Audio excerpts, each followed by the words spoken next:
আসসালামু আলাইকুম, সবাইকে স্বাগতম।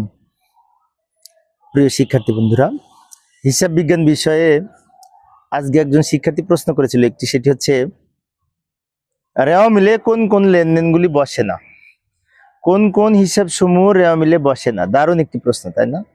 এবং এই যে সৃজনশীল প্রশ্নে এই ক নাম্বারের ক্ষেত্রে আসে কিন্তু, যে কোন কোন লেনদেন রেওয়া মিলে বসে না।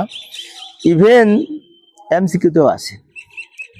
রেওয়া মিলে বসে না সাধারণত সমাপনী মজুদ পণ্য রেওয়া মিলে বসে না, তবে সমাপনী মজুদ পণ্য মাঝে মাঝে বসে, সেটা পরে আসতেছি।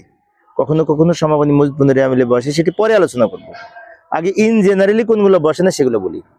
সমাপনী মজুদ পণ্য রেওয়া মিলে বসে না, সমাপনী মণিহারি বা অব্যবহৃত মণিহারি রেওয়া মিলে বসে না, প্রারম্ভিক ব্যাংক জমা রেওয়া মিলে বসে না, প্রারম্ভিক হাতে নগদ রেওয়া মিলে বসে না, প্রারম্ভিক ব্যাংক জমাতিরিক্ত রেওয়া মিলে বসে না, সম্ভাব্য দায় রেওয়া মিলে বসে না, প্রারম্ভিক দেনাদার রেওয়া মিলে বসে না, প্রারম্ভিক পাওনাদার রেওয়া মিলে বসে না, এগুলি রেওয়া মিলে বসে না। এবার আসি কোনো কোনো ক্ষেত্রে সমাপনী মজুদ পণ্য রেওয়া মিলে বসে।